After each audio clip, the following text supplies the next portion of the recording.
Hi, Daisy. Can you tell me, what is your favorite season and why? Oh, I really love spring. Like, you've got, like, spring is sprung. No, that's really not descriptive. But you've got, like, all the little bunny rabbits and, like, you've got all the flowers that are coming back into bloom and, like, just little saplings on the trees. It just brings me such joy because winter can be just so depressing, especially January. January is one of the worst seasons. It's just like, ugh. Like, you've had the excitement of, like, Christmas and then it's like, oh, it's January. Oh, okay. But yeah, spring is just great. It's like, oh, honestly, like, yeah, springing into spring. I love it.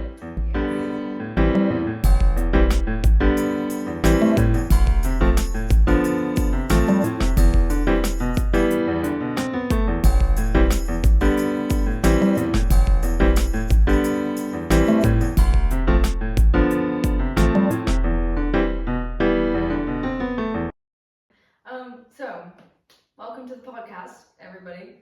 I'm Rose. I'm Daisy. Yes, and this is the podcast Rooted and Rising. And basically the point of it, pretty much, is to get information, get knowledge about things. So at the moment we're going to be talking about Advent, and we're going to be going through the different Sundays of Advent.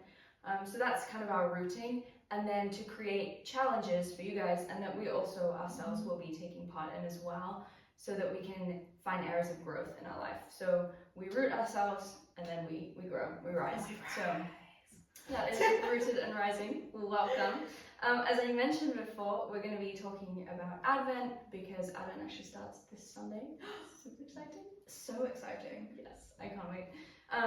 So we'll kind of be talking about like what Advent is and why it is, and then over the course of the next few weeks, we will be talking about the different Sundays of Advent. So hope, peace, joy, and love in that order. And love. Yes. So that is what we'll be talking about. But today specifically, I'm here with Daisy, and we're going to be talking about Advent, what it is, and why it is. So, Daisy, what is Advent? Oh, Rose, wow. Advent is a time of preparation. It's a time to, like, get excited, because Advent leads up to Christmas, and Christmas, as we know, brings about the birth of Jesus. And, like, how cool is that? We've got, yeah, it's like, so do I. It's so much fun. I'm already in the Christmas spirit, and it is only November, which some would call too early, but and yeah, so like God is sending his son down to us to be on earth, and that's really special. And it's that time where you're like preparing yourself, you're preparing your hearts to just like receive that, and it's just such a lovely time.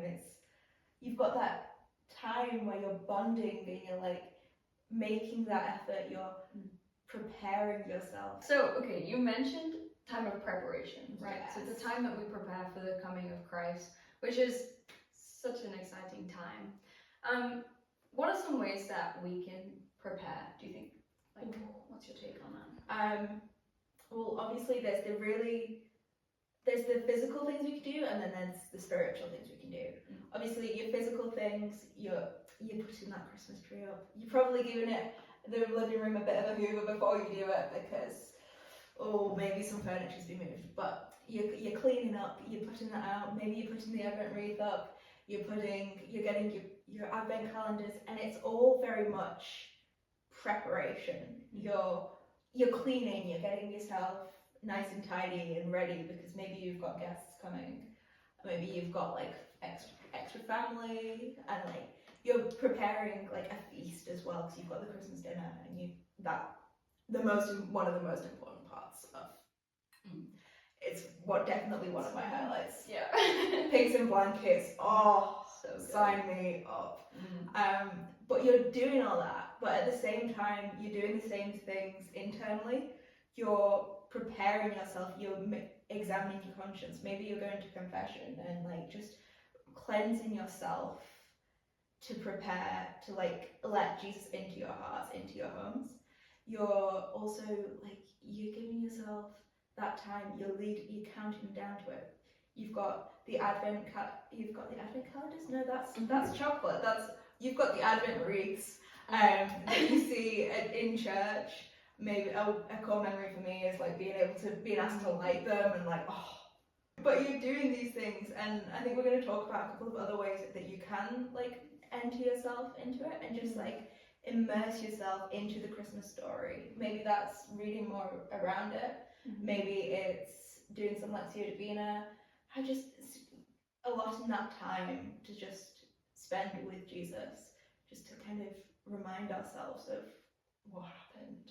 Yeah, because it's just so easy to like get lost in like Christmas and the decorations and the excitement of it. And it is, don't get me wrong, it is so exciting. Like, oh, I love Christmas, but there's so much more to it that is so easy to forget.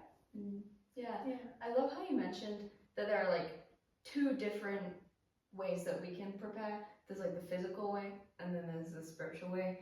And I would say one of my favorite ways to physically prepare is also combined with a spiritual way to prepare. It's super cool. Every year we have this little manger that we build. Yeah. And then every time we do something kind, we take a piece of hay and we lay it in the manger. And the goal is to have this manger full of hay for Jesus. And like our motivation is that like Jesus can't have a manger without hay to lie in, right? And so cute. And Jesus will have a place to lay, and it's so lovely. And I think it's so important to prepare spiritually as well as physically. You know, there's all the decorations and things, but then also there are ways that we can pray through those as well. So what would you say, what is your favorite way to physically and also spiritually prepare? So physically for me, I love decorating a Christmas tree. We do have one of those false ones. I know it's probably not the best for the environment, but it is a tradition of like me and my mum and like my dad and my siblings will go up into the attic, and it'll be like, it's not gonna fit. And we've got to somehow like what's the word? Shimmy it? Like shimmy it like out of the loft and be like, right, okay. Like Christmas music, there's always like the debate of, will the Christmas tree lights work this year? Will they not? So It's like it's so much fun, and just having that family time to be able to like build this tree, and it's I just love I like building a tree. It's like a little Jenga that you get to admire for like weeks instead of having to like knock it down after you've done with it. It's great. And then spiritually, I really love Christmas masses. I love going to mass, especially in Advent time, because I think it's just so beautiful. Just being in mass, in just at home, at my parish at home, we have a Christmas tree, and each week the children's liturgy group, they make a decoration debate about each week. So like there's 1 week where they make paper angels, 1 week where they make little baubles, and it's so lovely to kind of see the Christmas tree fill up, because they all put them at the heights that they can reach. And it's so cute. And that is like a visual sign of we're preparing, but it's also a sign that we're getting closer. And just being in church and seeing how beautiful it is, like, that it's not that it's not beautiful all the way through the year, but like there's something about it when especially like a vigil mass, when it's dark and it's like everything's lit up, it's so cozy, and I love it. That's so lovely. That's just a lovely vibe. Christmas trees in general, just a good time. A good time. Yeah. I think sometimes Advent can be kind of difficult to enter into, because definitely I feel like there's this kind of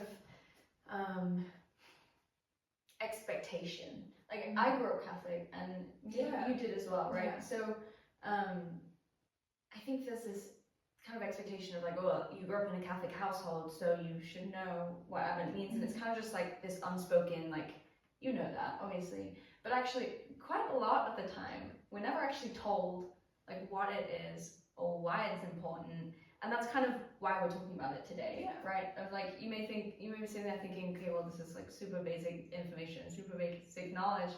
We know, but like the point of it is sometimes there can be that little bit of guilt of like, oh, actually, I don't know, like, actually the roots of Advent, you know.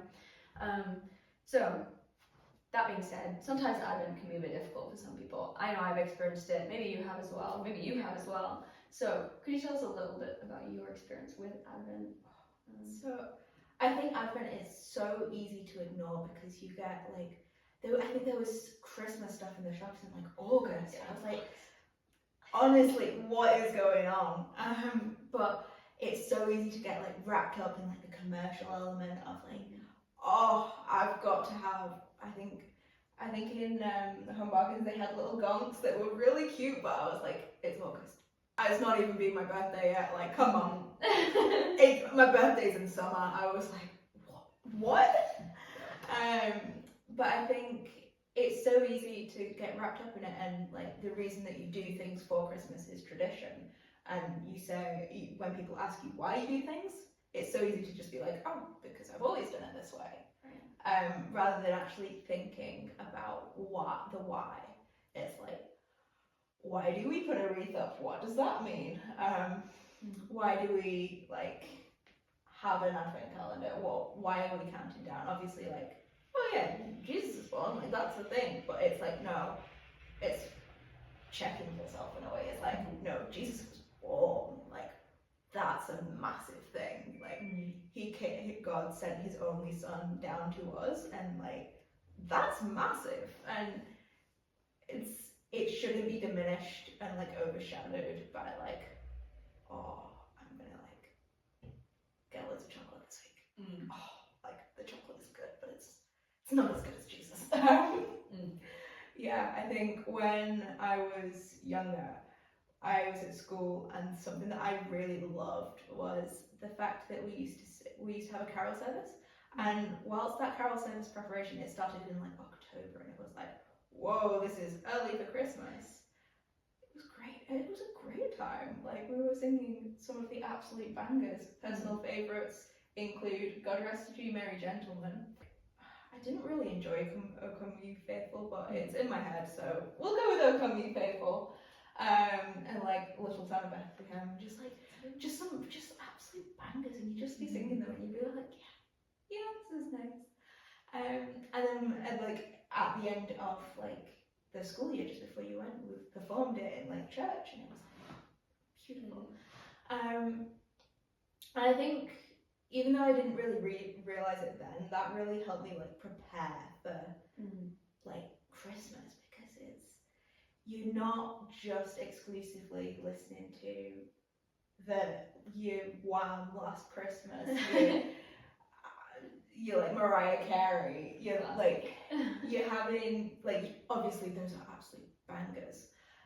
But you've also got that spiritual element that sometimes, I know it's so easy. My mom had the CD of Christmas hits that we used to play every year when we were making the tree, as I said before. And it's so easy to just like skim the ones that are like choirs singing like Little Town of Bethlehem or something. We've all done it. Sometimes, but it's so nice because you're listening and you're singing those songs. And like St. Augustine said, if you sing, you pray twice. And I just love that, because I love a little song. And it's just such a nice way to prepare, because a lot of if you look at the lyrics and you sit and look at it, it's rooted in so much scripture, and then exploring that scripture, which is what I'm now doing later on, while now I'm more into my faith, is so nice to be like, oh, and like be able to like look back. I love it. It's like a little conspiracy, not even a conspiracy theory, but you're like, oh, that's like that, and like, oh, if I had a board, it would be full of like different coloured. Awesome. Well, thank you so much for sharing your experience too. I love this image of like around Christmas time. Obviously, when Jesus comes, we want to be able to receive him so fully and so like completely. But do you know what I mean? Like, we want to be able to receive him in a full capacity, you know?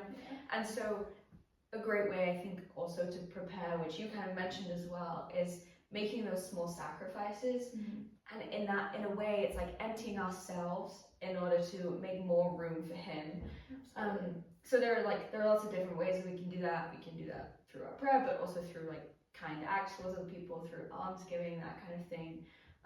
So going forward from this point, from watching this episode, what are some things do you think that like we can do, and also you guys can do, in order to kind of empty ourselves in order to receive Christ more fully? I think one way of really like being able to enter into it is reminding yourself that like Christ didn't come in and He wasn't like in like a 5-star hotel and like be better, receiving like the best healthcare because after He'd just been born. He was born in a stable, and I think that's really important to remember, because obviously when we have like Lent, we are making those sacrifices, we're giving things up. But Advent, we kind of just be like, oh yeah, it's Advent, I've got my chocolate now, like, yep, this is how we prepare. But I think it's important that we're called to kind of do more. Like maybe I know at school we had like food bank collections, and we used to put something in to like give back to other people, because Christmas can be such an amazing time for so many people, but for other people it can be horrific. And like it's fine, it's trying to help those most in need as well. So I think that is a good way to like do something, is to give to those that are in need. Obviously, if you're not in a position to be able to do stuff, there's so many options. You can have a look online. I know there's like Christmas card appeals where you're just writing like a little Christmas card, like if you've got an extra one, just write it to somebody that might not get any, and just sharing that love. I know in the next couple of episodes you're going to be talking about love and peace and joy and hope, but it's spreading those messages throughout the time, and just looking internally about what you want to do for yourself and how you can be a better person. I think we get these opportunities. I think the church is really good because it gives us these times to think about it. Like we have Lent where we're like, okay, this is where I need to improve. You've got Advent, which some people overlook, but it is also a time to like turn like your gaze inwards and like think about what you want to do about yourselves. And like you've got opportunities throughout the year. You've got like confession, and you've got like different like charities that are appealing throughout the year, and you've got all these opportunities to like help and like just be more like, it's like almsgiving is like a big thing in the church, and it's the encouragement and the reminder that it's there is really, really good. Yeah. So now you guys have some examples of things that you can do, and I would really encourage you, and you know, we're going to work on these things ourselves. Absolutely. All of us staff here at Castlerigg as well. But just to really enter into that season of anticipation, of preparation, and of almsgiving, like Daisy said. So, you know, like anticipating actually, like, Jesus is coming. What a gift that is. And so, like, yes, it's important to remember, like, yes, whilst almsgiving and whilst making those sacrifices, please do enjoy it. Like, we're not saying, we're not sitting here saying, okay, actually, like, scrap all the fun stuff. Here's what you should actually be doing. But I think it's important to have a balance. Yeah. So, you know, enjoy putting up your Christmas decorations, enjoy singing along to Mariah Carey, you know, enjoy all of those things, but also let a part of you always remember like what you are preparing for, you know, like it's so important to enjoy things, enjoy the preparation, enjoy the giving, enjoy all of it, but remember why you're doing it. So it's like taking all these things that we do and centering it onto this anticipation of Christ coming. So that's kind of that for now. Let's finish in a prayer. And then we'll see what's next. So if you guys want to join us, in the name of the Father and the Son and the Holy Spirit, amen. Lord, thank you for this time that we've had together. Thank you for leading us closer to you in this time. I just pray that you would help us to prepare for Advent, help us to prepare for your coming. Lord, as Advent goes on, I just pray that you would help us to enter in more, help us to have a deeper understanding of you and of what it means, what Christmas means, what Advent means. Lord, we center ourselves on you. We surrender everything to you. We pray over this new most holy name. Amen. In the name of the Father, and the Son, and the Holy Spirit. Amen. Amen. Awesome. Well, that's our Advent episode for you. We haven't given them a challenge though, Rose. We have a challenge. That's true. We do have a challenge. We do have a challenge. Do you want to explain how this is going to work on the podcast going forward, or do you want to just give us the challenge? Okay, so we are giving you a challenge because congrats, you've watched this far, you've listened to us have a little chat about Advent, why we love it. But we have a challenge for you because it's all well and good like listening and like watching things, but if you kind of go, that was okay, and then don't do anything past that, then we've wasted our time. What are we doing here? So our challenge for you is on the way up to Advent, you've got like some time to kind of think about one thing that you want to do in this Advent. Maybe it's you want to read a bit of the Bible. Maybe it's you want to help out somewhere. Maybe, I don't know. Meditating on the mysteries. Meditating on the mysteries. Joyful mysteries. Joy The joyful to the mysteries, world. which is everything from the angel Gabriel announcing to Mary that she's going to have baby Jesus right up until he's found in the temple, so that covers Christmas. So absolutely. Whatever it is, we want you to just make a promise to yourselves. You don't have to tell us, just like as big or as little as you want it. Just don't be like, oh, it's Christmas, I am gonna give all my possessions to like street life or something, because then you might be a little bit sad. Like within reason. Like within reason, something that is actually attainable and you think, I can do that, I can stick to that. It might be one thing, it might be something that you want to do like on a like daily basis, weekly basis, whatever it is. We challenge you to A, think of something, and B, stick to it. Yes. Absolutely. Yeah. Awesome. Amazing. Thank you guys so much for watching or listening, wherever you are right now. We hope to see you next week. We hope to see you next week, because what are we talking about next week? Next week, we're going to talk about the first Sunday of Advent, which is hope. So, it's a good one. It really is. I don't have to talk on that one, so it's even better. We hope to see you there. We hope you have a lovely week and a very blessed start to Advent.